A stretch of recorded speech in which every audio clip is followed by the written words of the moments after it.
교회를 생각할 때 과거와 확연하게 달라진 현상 가운데 하나는 세상이 교회 때문에 심각하게 근심한다는 겁니다. 과거의 교회는 늘 세상 때문에 근심했습니다. 예수님께서 죄를 즐거워하는 세상 때문에 근심하셨던 것처럼 교회도 세상 때문에 근심을 했습니다. 예수를 믿지 않는 세상 때문에 근심합니다. 예수를 모르고 죽어가는 그 사람들이 넘치는 세상 때문에 근심합니다. 가난한 자들과 고아를 외면하는 세상 때문에 근심했습니다. 배우고 싶어도 배우지 못하는 그런 세상을 바라보면서 교회는 근심했습니다. 전쟁에 빠져 있는 세상을 보면서 교회는 근심했습니다.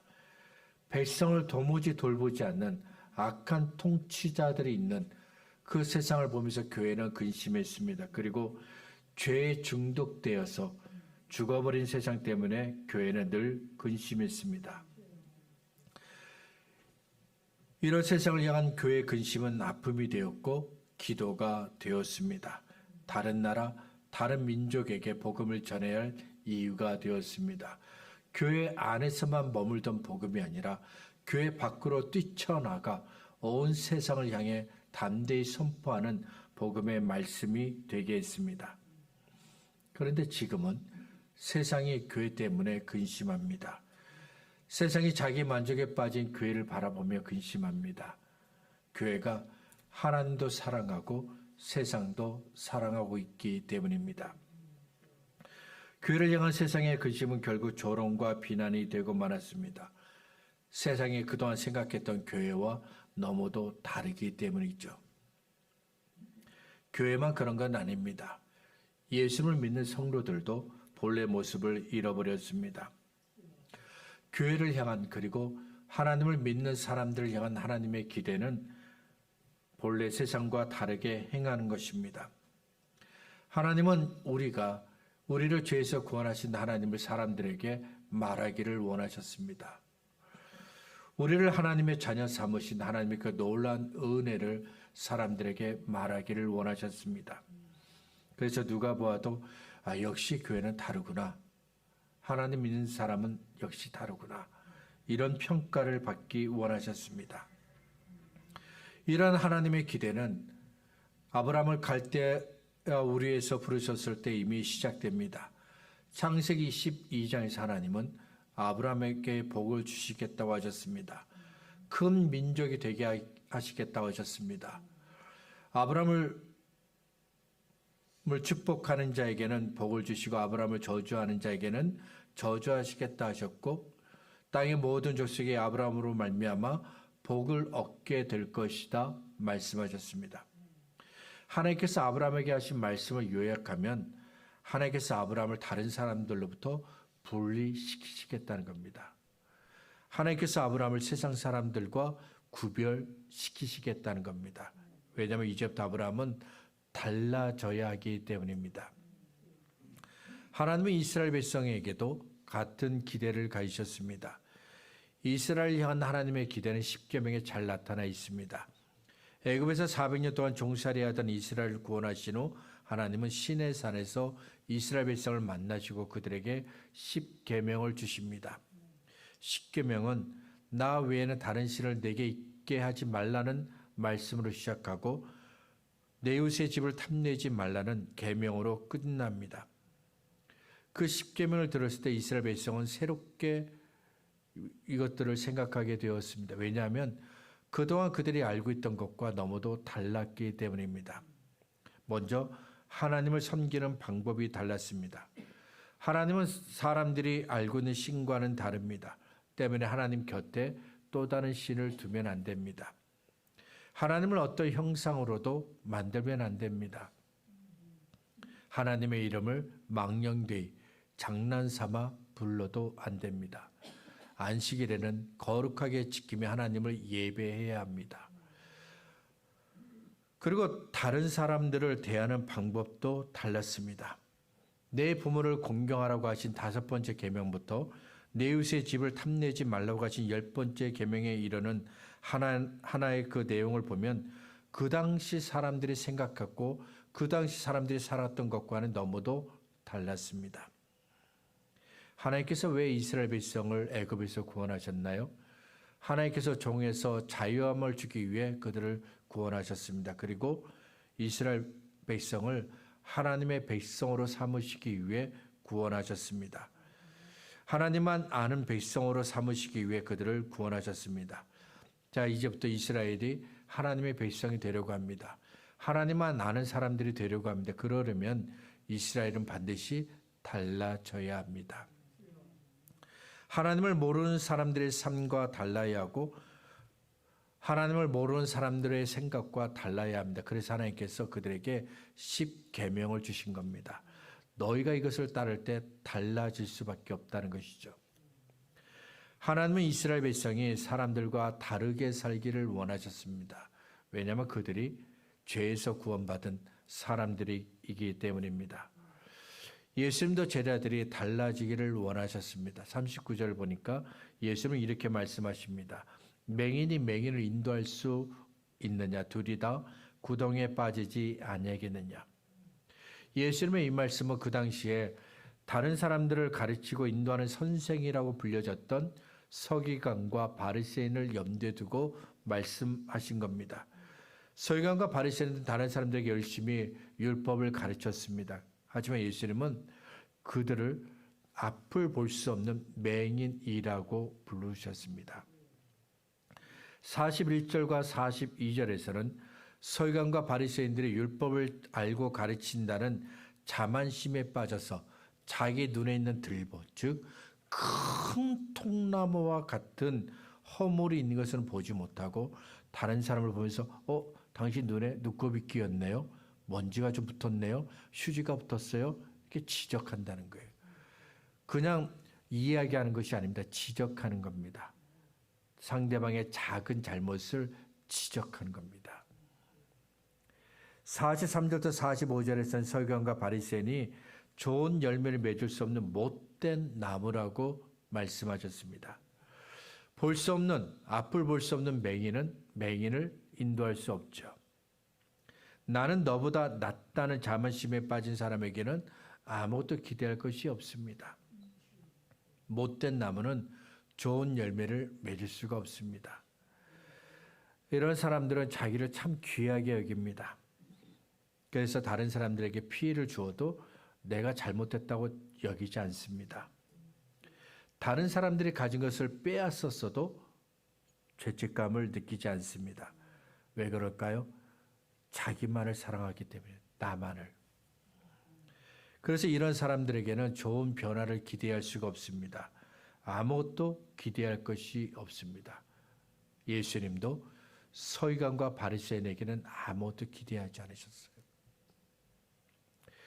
에베소서 2장 1절은 저와 여러분이 예수님을 믿어 구원받기 전의 모습을 한마디로 이렇게 이야기합니다. 허물과 죄로 죽었다. 잘못된 것들과 죄 때문에 죽었다. 죽어가고 있다는 것이 아니에요. 죽었다. 이미 죽었다. 예수님을 믿기 전에는 저와 여러분은 아무런 변화, 그러니까 좋은 변화를 전혀 기대할 수 없었던 사람들입니다. 우리에게는 아무것도 기대할 것이 없던 사람들이었습니다. 다른 사람들과 함께 죄를 따라갔고 우리 안에 있는 욕심을 따라갔습니다. 즐거워했습니다. 우리 마음이 원하는 것을 마음껏 하면서 살았습니다. 그래서 허물과 죄로 죽었다 하나님께서 선언하시는 겁니다. 하나님께서 물로 세상을 심판하실 수밖에 없던 그 죄인들의 모습이 저와 여러분에게도 있었습니다. 그런데 하나님께서 하나님의 독생자인 예수님을 우리에게 보내주시고 예수님을 십자가 못 박아 죽이면서 저와 여러분을 죄에서 구원하셨습니다. 하나님의 자녀가 되게 하셨습니다. 예수님께서 우리 안에 거하시게 되었습니다. 때문에 저와 여러분은 예수님을 믿어 구원받은 저와 여러분은 이제 좋은 변화를 기대할 수 있게 되었습니다. 좋은 열매를 맺을 수 있게 되었습니다. 다른 사람들과 다르게 살 수 있게 되었습니다. 만일 저와 여러분이 아직도 허물과 죄로 죽어있는 상태에 있다면, 아직도 저와 여러분이 예수님을 믿지 않고 있었다면 하나님은 우리에게 아무것도 기대하지 않습니다. 하지만 예수를 믿어 죄에서 구원받은 사람들이 되었습니다. 그렇다면 이제부터는 달라져야 합니다. 과거와 달라져야 합니다. 다른 사람들과 달라야 합니다. 우리의 변화된 삶으로 하나님께 영광을 돌려야 합니다. 베드로전서 2장 11절과 12절입니다. 사랑하는 자들아, 거류민과 나그네 같은 너희를 권하노니 영혼을 거스려 싸우는 육체의 정욕을 제어하라. 너희가 이방인 중에서 행실을 선하게 가져 너희를 악행한다고 비방하는 자들로 하여금 너희 선한 일을 보고 오시는 날에 하나님께 영광을 돌리게 하려 함이니라. 과거와 달라진 삶, 변화된 삶을 통해 하나님께 영광을 돌리는 것이 도대체 무엇일까? 그것을 보여주는 가장 좋은 예가 바로 삭개오입니다. 누가복음 19장을 보면 예루살렘으로 가시던 예수님이 여리고에 방문하셨는데 그때 삭개오를 만나십니다. 삭개오는 예수를 보기 위해 나무에 올라가죠. 그런데 예수님께서 일부러 나무에 올라가 있는 삭개오에게 다가오셔서 삭개오야 내려오라, 내가 오늘 너희 집에 유하여겠다, 너희 집에 가겠다라고 말씀하셨습니다. 삭개오는 그 예수님의 말씀을 듣고 너무 기뻤습니다. 좋았습니다. 그래서 예수님을 자기 집으로 모셨습니다. 예수님을 따르던 사람들도 삭개오를 따라 그의 집으로 함께 갔습니다. 그런데 어떤 사람들이 소곤대는데 예수님이 죄인의 집에 들어갔다 소곤대기 시작합니다. 근데 그 말을 삭개오도 들었어요. 그러니까 한두 사람이 조그맣게 이야기한 것이 아니라 좀 더 시끄럽게 이야기했던 것 같아요. 삭개오가 그 말을 듣고 예수님께 이렇게 이야기합니다. 주여 보시옵소서, 내 소유의 절반을 가난한 자들에게 주겠사오며 만일 누구의 것을 속여 빼앗은 일이 있으면 내 갑절이나 갚겠습니다. 가진 재산의 절반을 팔아서 가난한 자들에게 주겠습니다. 혹은 누구의 것을 부당하게 빼앗은 일이 있으면 4배로 갚겠습니다. 재산의 절반을 가난한 사람에게 준다.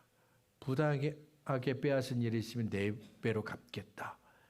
쉽게 할 수 있는 말이 아닙니다. 농담으로도 할 수 없는 말입니다. 삭개오는 이 말을 할 때 충동적으로 하지 않았습니다.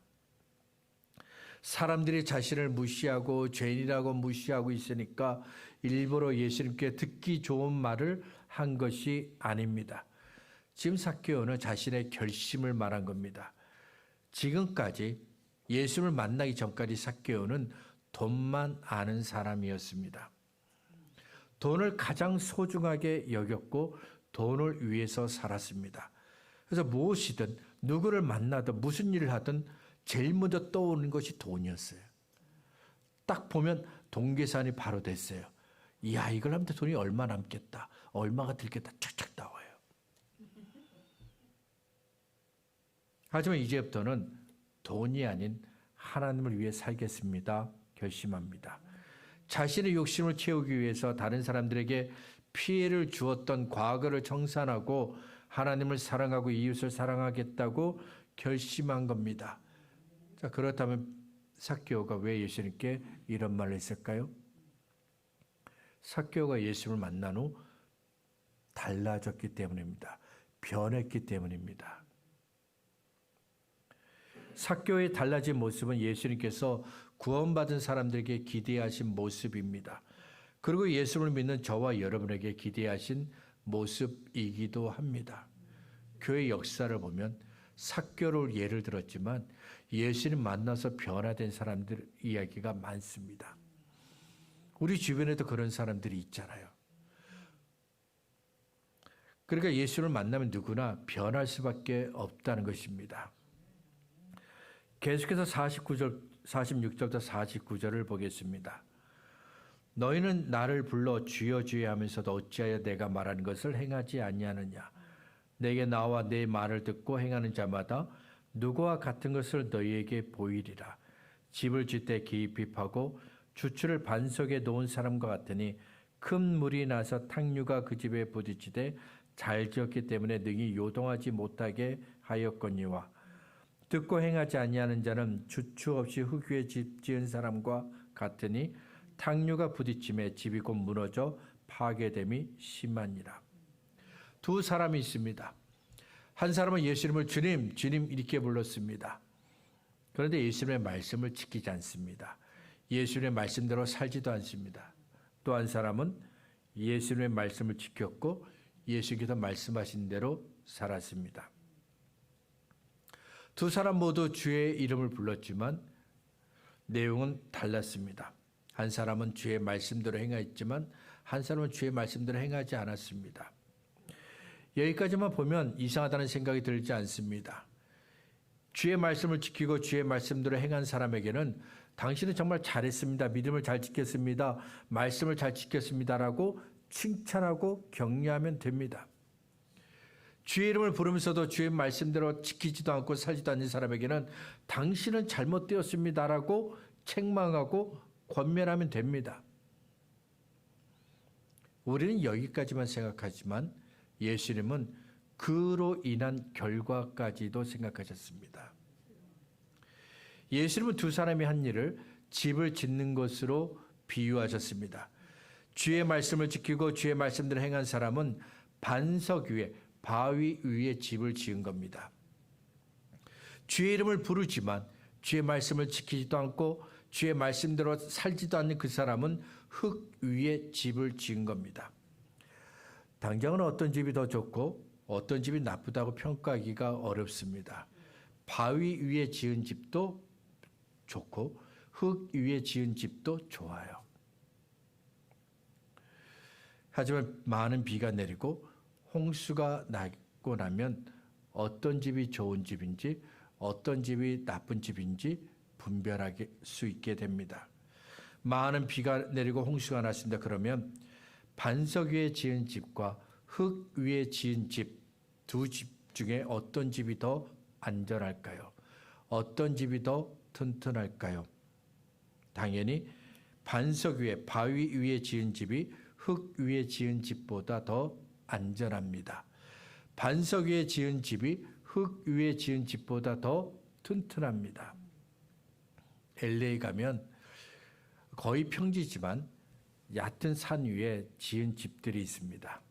근데 그 집들은 굉장히 멋있어요. 같은 집이 하나도 없어요. 다양한 모습을 갖췄는데 돈 있는 사람들이 산 위에 자기만의 집을 짓는 겁니다. 그러니까 땅 아래에서, 산 아래에서 보통 사람들과 함께 어울리는 것이 아니라 산 위에 나만의 집을 짓는 겁니다. 그래서 운전을 하면서 그 집을 보면 사람들이 참 부러워요. 이야, 참 집 멋있다. 아름답다. 나도 저런 집에 한번 살았으면 좋겠다. 이런 부러움을 가져요. 하지만 많은 비가 내리고 나면 더 이상 그 집을 부러워하지 않습니다. 많은 비가 내리면 산 위에서 내려온 흙이 집을 덮어버립니다. 집을 지탱해주는 흙이 무너지기도 합니다. 때로는 흘러내리는 흙과 함께 집이 둥둥둥 떠내려갑니다. 아무것도 남지 않게 돼요. 예수는 반석 위에 지은 집과 흙 위에 지은 집을 말씀하셨습니다. 반석 위에 지은 집은 예수님 위에 집을 지은 것이고 흙 위에 지은 집은 자기 위에 집을 지은 겁니다. 예수님 위에 집을 지은 사람은 언제나 예수님의 말씀을 생각하고 예수님의 말씀을 지키려고 합니다. 예수님의 말씀대로 살려고 합니다. 이런 사람은 교회 안에서 예수를 믿었던 것처럼 교회 밖에 나가서도 예수를 믿습니다. 교회 안에서 언제나 예수님의 말씀을 들었던 것처럼 교회 밖에 나가서도 예수님의 말씀을 들으려고 합니다. 교회 안에서 예수님의 말씀대로 살려고 애를 쓰고 지켰던 것처럼 교회 밖에 나가서도 예수님의 말씀대로 살려고 애를 씁니다. 교회 안에서 예수님을 사랑했던 것처럼 교회 밖에서도 예수님을 사랑합니다. 교회 안에서 함께 하나님을 믿는 다른 사람들과 교제하고 사랑했던 것처럼 교회 밖에 나가서도 다른 사람들과 좋은 관계를 맺습니다. 왜냐하면 예수를 믿어 구원받은 그 순간부터 나는 나를 사랑하셔서 자기 몸을 버리신 하나님의 아들을 믿는 믿음으로 사는 사람으로 변화되었기 때문입니다. 반면 자기 위에 집을 지은 사람은 언제나 자기를 생각합니다. 나를 위해 좋은 것들을 생각합니다. 내가 하고 싶은 것들을 생각합니다. 나에게 유익한 것들을 생각합니다. 때문에 예수님의 말씀을 생각할 수 없고 예수님의 말씀을 지킬 수도 없습니다.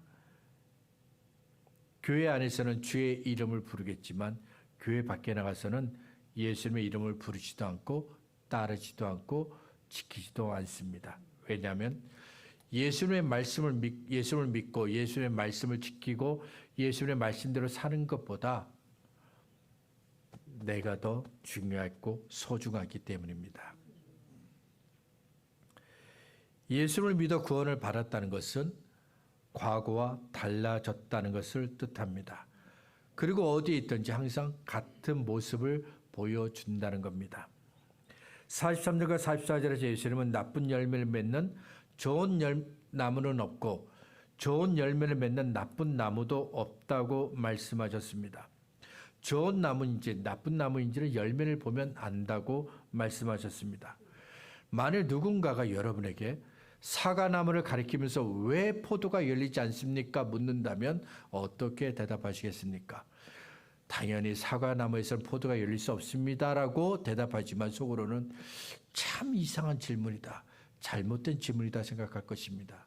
마찬가지로 하나님을 믿지 않는 사람이 예수를 믿어 구원받은 사람들에게 당신은 왜 우리처럼 살지 않습니까? 라고 묻는 것은 이상한 질문입니다. 당신은 왜 우리처럼 여러 종교를 인정하지 않느냐? 왜 우리처럼 다른 사람이 믿는 신들에게 절하지 않느냐? 왜 우리처럼 부자가 되기 위해 애쓰지 않느냐? 라고 묻는 것도 참 이상한 질문입니다. 왜냐하면 예수를 믿어 구원받았기 때문입니다. 예수를 믿어 구원을 받은 그 순간부터 저와 여러분은 좋은 열매를 맺을 수밖에 없는 좋은 나무가 되었습니다. 이미 달라졌습니다. 때문에 세상에서 살고 있지만 세상에 있는 사람들처럼 똑같이 살 수가 없습니다. 예수를 믿지 않는 사람들처럼 똑같이 생각하고 똑같은 길을 가고 똑같은 행동을 할 수가 없습니다. 세상이 원하는 대로 그냥 좋은 나무인 척 세상이 원하는 모습인 것처럼 속일 수도 없습니다. 예수를 믿는 사람은 세상과 다르게 삽니다. 예수를 믿어 구원받은 사람은 교회 안에서나 교회 밖에서나 언제나 같은 모습을 보여줍니다. 그리고 이런 변화는 열매를 통해 알 수 있습니다. 사람들은 누가 예수를 믿는 사람인지 누가 예수를 사랑하는지 알고 싶어 하는데 열매를 보면 됩니다. 못된 열매 맺는 좋은 나무가 없고 좋은 열매 맺는 못된 나무가 없다고 말씀하신 대로 그 사람의 열매를 보면 이 사람이 예수를 믿고 사랑하는 사람인지 아니면 말로만 예수를 믿는다고 말하고 말로만 예수를 사랑한다고 말하는 사람인지를 알 수 있습니다. 예수를 믿어 구원받은 저와 여러분은 이미 좋은 열매를 맺을 수밖에 없는 좋은 나무가 되었습니다. 그러니 더 많은 좋은 열매를 맺을 수 있기를 바랍니다. 예수를 믿기 전과 달라지기를 바랍니다. 교회 안에서 보여주는 우리의 모습이 교회 밖에서도 동의하기를 바랍니다. 그래서 죄로 죽어가는 사람들을 위해 근심하고 아파하고 기도하며 복음을 전하는 저와 여러분이 될 수 있기를 바랍니다. 정확하게 기억이 나지는 않지만 어느 철학자가 이런 말을 합니다. 당신이 말한 대로 됩니다. 당신이 말한 대로 됩니다. 말을 할 때마다 누군가를 비난하는 말을 했습니다. 누군가를 미워하는 말을 했습니다. 누군가를 정죄하는 말을 열심히 했습니다. 사랑하기보다는 흠을 잡으려고 말을 했습니다. 존경하기보다는 무시하는 말을 열심히 했습니다. 내 마음에 있는 것을 다 담아서 누군가에게 다 쏟아부었습니다. 어떤 목사님이 그런 얘기를 했어요. 그렇게 마음에 있는 것을 다 쏟아붓는 분들이 있죠. 그러면서 꼭 얘기해요. 나는 뒤끝은 없습니다. 말하면 끝이에요. 근데 그 목사님이 여기까지 얘기하고 뭐라는 얘기하면 뒤끝은 없는데 앞끝은 있네요. 이미 난 상처받았어요. 나는 이미 아파요. 고통을 당하고 있어요. 근데 뒤끝이 없으면 뭐 하겠습니까? 나는 계속 아파하는데. 자, 누군가를 향해 비난하고 미워하고 무시하고 정죄하고 판단하는 말들을 계속 쏟아부었습니다. 내 마음에 있는 대로 아무것도 정제하지 않고 그냥 다 쏟아 부었습니다. 그러면 어떻게 될까요? 내 미래의 모습이 내가 말한 대로 된다는 겁니다. 내가 누군가를 향해 열심히 말했던 것처럼 나는 비난받는 사람이 되고, 나는 미움을 받는 사람이 되고, 누군가의 판단받는 사람이 되고, 누군가가 무시하는 사람이 되고, 누군가가 정죄하는 사람이 되고, 누군가가 내게서 마음껏 말을 쏟아붓는 그 모든 말들을 들어야 하는 그런 사람이 되고 만다는 겁니다. 이것을 믿음에 한번 적용해 보죠. 저와 여러분이 믿는다고 말한 대로 살면 어떻게 될까요? 말을 할 때마다 믿음의 말을 한다면 어떻게 될까요? 예수님의 사랑으로 사랑하고 이해하고 보듬어주고 용서해주는 말을 한다면 어떻게 될까요? 보잘것없어도 존경하고 높여주는 격려하는 그런 말을 한다면 어떻게 될까요? 내 모습이 내가 말한 대로 될 것입니다. 말씀을 정리하겠습니다. 어떤 사람이 예수님을 믿는다고 말했습니다. 그러면 그 사람이 예수님을 믿는지 여부를 어떻게 알 수 있을까요?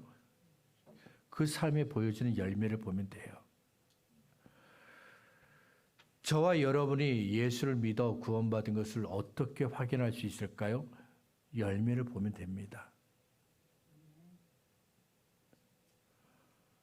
저와 여러분의 생활을 보면 예수를 믿어 구원받았는지 아니면 거짓말인지 알 수 있습니다. 구원받은 사람의 열매와 구원받지 않은 사람의 열매는 확실하게 구분이 됩니다. 누구나 보면 어떤 열매인지 다 알아요. 저와 여러분의 삶이 구원받은 열매로 가득하기를 바랍니다. 하나님께서 인정하시고 사람들이 인정하는 구원의 열매로 가득하기를 바랍니다.